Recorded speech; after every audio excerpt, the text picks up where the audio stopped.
something millions of people are interested in, and over thousands of years of history. So many people don't get to see the castles of Northumberland, some of England's most beautiful ones, and so I am here to explore every single one in this series.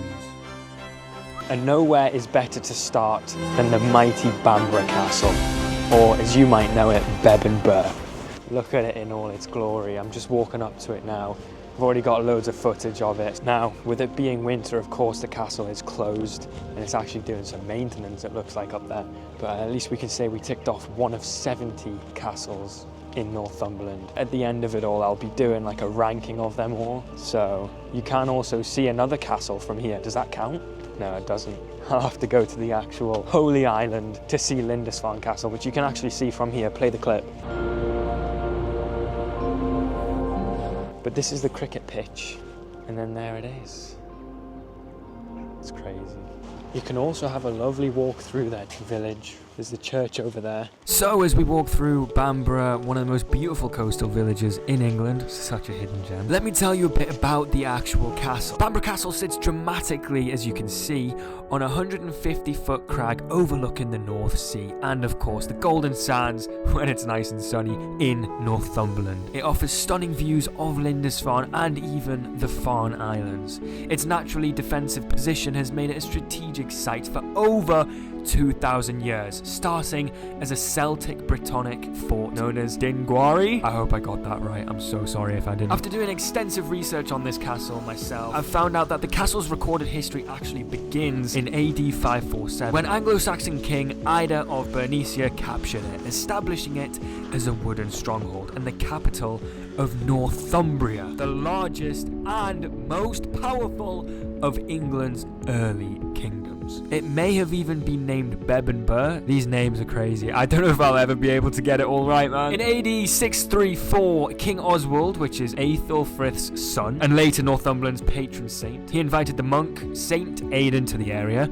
founding Lindisfarne Priory and making Bamburgh a cradle of Christianity in northeast England. I'm going to stop laying such heavy information for you to take in, but this is one of my favourites, so I've saved it till last. The site endured Viking raids from the 8th century, culminating in a devastating sack in 993, where buildings were burned and monks were killed, shifting regional power. Now, there's so much more history about Bamburgh Castle, Bamburgh. If you would like to know, do put a comment in the comment section and let me know if you would like me to do a whole video diving deep into the history. Let's keep going. All I can hear are the ravens, which is just so suited to this sort of vibe. You know, you got the ravens behind me with the church, obviously a graveyard there. This is it now, it's starting to rain. So that rain we passed on the way here is obviously coming this way, and that was a lot of rain. We're getting hit by it now. It's coming in thick and fast. But, you know, it just suits the vibe, you know? Grey, gloomy day and a castle. It's exactly the recipe you need. Ooh. That wind is strong behind these walls. There's the cricket pitch as well, right next to Bamburgh Castle. That's Bamburgh! So, I've took the mic off because I didn't know if it was waterproof or not, and I don't want to risk it. Bearing in mind, this coat's not meant to be waterproof either. Once it gets wet, it loses all of its insulation. Good test, I guess, because I take this wild camping. The ancient capital of Northumbria, founded by King Ida in the 6th century. The original Norman castle was partly restored in the 18th century. Further building and restoration took place in the 19th century when Lord Armstrong, the armaments manufacturer and inventor, acquired the castle. This is the map. That's where we are right now, on the coast, and that is Bamburgh. Absolutely beautiful. We're going to get on the beach, we're going to get up close, but we can't go inside because it's shut for maintenance, but is what it is. As this is 1 out of 70, this is the journey as it begins.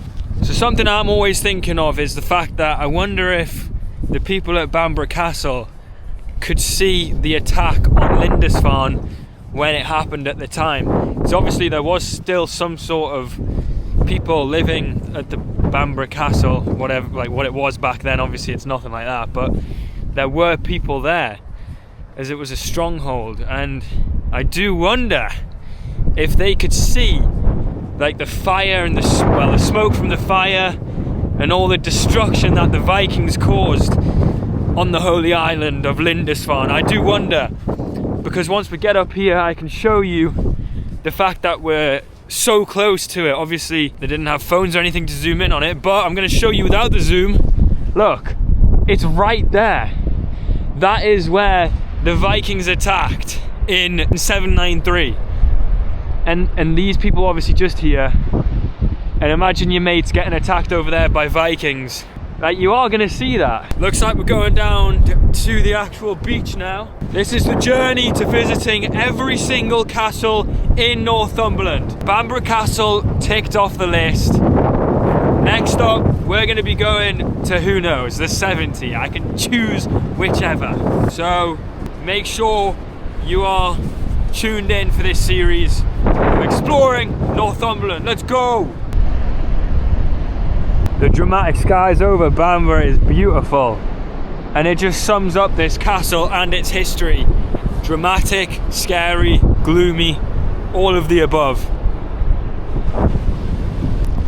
Just flew the drone above Bamburgh Castle. Got some beautiful footage just as the rain comes in. Obviously one of the most famous castles done. On to the next.